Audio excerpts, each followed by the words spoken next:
मेरे चैनल से जुड़े हुए बिहार के तमाम शिक्षक भाई बहनों का स्वागत है। दोस्तों, एक बहुत बड़ा मैसेज आया है कि क्या ऑनलाइन हाजिरी बनेगी या स्थगित होगी। जी हाँ, क्या बिहार के भी शिक्षकों का ऑनलाइन हाजिरी अब बनेगा या फिर अब स्थगित हो जाएगा। आइए इस पर एक चर्चा करते हैं और हाईकोर्ट का मैं आदेश बताता हूँ कि इसमें हाईकोर्ट ने इस ऑनलाइन हाजिरी के संबंध में क्या कुछ कहा है। इन सारी बातों को हम बताते हैं। जी हाँ, चलिए हम आपको हाईकोर्ट की बात। इंदिरा देवी एक यूपी की एक शिक्षिका हैं, तो उन्होंने कोर्ट किया, हाई कोर्ट किया कि हमें ऑनलाइन हाजिरी जो है उससे हमें मुक्ति मिलना चाहिए। जी हाँ, और उनके याचिकाकर्ता के वकील थे हर्ष नारायण सिंह, जो थे उनके वकील थे। क्या इसमें बात हुई, देखिए क्या है कि उन्होंने कहा कि इसमें आवेदन दिया कि हमें ऑनलाइन हाजिरी से मुक्ति दिया जाए, और हम शिक्षिका हैं, हमें 10 मिनट 20 मिनट लेट होता है तो हमारी हाजिरी जो है वो कट जाती है।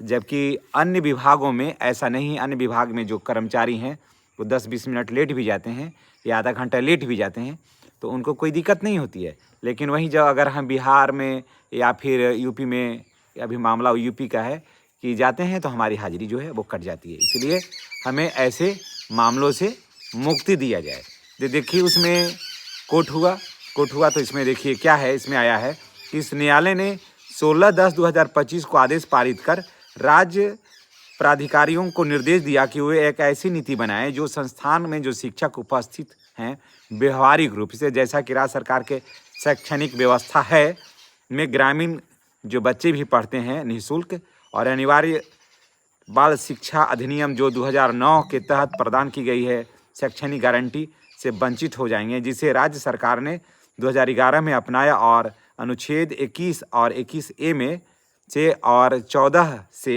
इसको जो है कहा कि ऐसे में लोगों को, जो शिक्षक हैं उनको 10-20 मिनट अगर जो लेट हो जाता है तो उनसे वंचित नहीं किया जाए।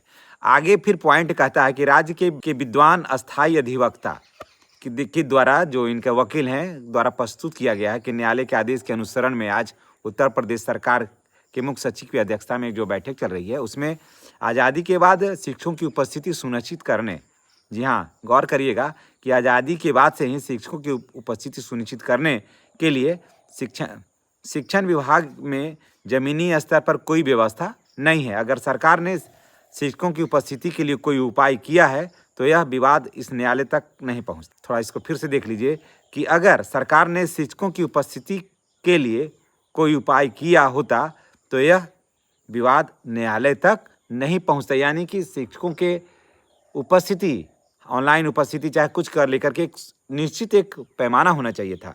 अगर ऐसा निश्चित रहता तो आज ये मैटर जो है वो यहाँ तक नहीं पहुँचता। अतः तकनीक के युग में शिक्षकों की उपस्थिति नियमों और अधिनियमों के तहत निर्धारित किया जाना चाहिए। ऐसा नहीं कि कोई शिक्षक अगर लेट आ जा रहे हैं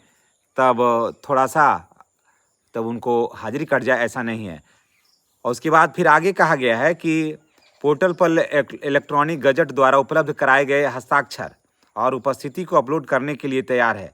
यह वचन दे रही है, ये कही है कि हम लोगों को मतलब कि अगर आधा घंटा लेट है या 10 मिनट लेट रोड जाम में हो जाता है तो हम लोगों को ऐसे चीज़ से छुटकारा मिलना चाहिए। तो कोर्ट ये कहा है कि जो शिक्षिका हैं उनके ऊपर सहानुभूतिपूर्वक विचार करते हुए थोड़ा जाम वगैरह से जो छुटकारा, कहीं जाम हो जाता है, सड़कें जाम हो जाती है, तो ऐसे में इनको थोड़ा सा छूट मिलना चाहिए शिक्षकों को।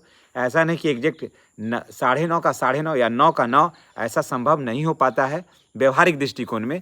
तो ऐसे में शिक्षिकाओं को या शिक्षक को जो है ना थोड़ा सा रिबेट मिलना चाहिए टाइम में, यानी कि उनकी हाजिरी कट जाए। लेकिन फिर कोर्ट ने ये कहा है कि अगर शिक्षकों का उपस्थिति के लिए सरकार ने जो इलेक्ट्रॉनिक गजट का व्यवस्था किया है कि इलेक्ट्रॉनिक के माध्यम से शिक्षकों का हाजिरी बनना चाहिए, तो वो लागू रहना चाहिए। यानी कि कोर्ट ये नहीं कहा कि इसे कैंसिल कर दिया जाए, लेकिन ये कहा कि लागू रहना चाहिए। लेकिन अगर किसी कारण से रियली में, ऐसा नहीं कि झूठ बोल करके नहीं, रियली अगर ऐसे कारण से अगर लेट हो जाता है तो शिक्षकों को ऐसे में छूट मिलना चाहिए। ऐसा नहीं कि उनकी हाजिरी कट जाना चाहिए। दोस्तों, इससे साफ हो गया कि सरकार के साथ कोर्ट भी खड़ा है और कोर्ट भी चाहती है कि ऑनलाइन हाजिरी बने, लेकिन कोर्ट का ये भी कहना है कि अगर आधा घंटा आगे पीछे का टाइम भी अगर होता है तो शिक्षकों को इसमें छूट मिलना चाहिए। तो चलिए इसी के साथ हम आपसे विदा लेते हैं।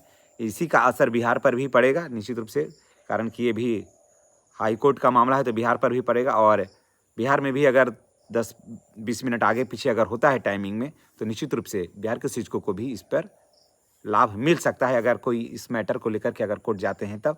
अब वैसे तो मुझे लग रहा है कि सारे देश में जहाँ भी अब है वहाँ सभी जगह जो है अब इलेक्ट्रॉनिक्स जो उपस्थिति पर ही अब ज़्यादा जोर दिया जा रहा है। इन्हीं बातों के साथ मैं आपसे विदा लेता हूँ। इस संबंध में आप क्या कहना चाहते हैं कमेंट करके बताइएगा। आने वाला कल आपका सुखमय और मंगलमय हो।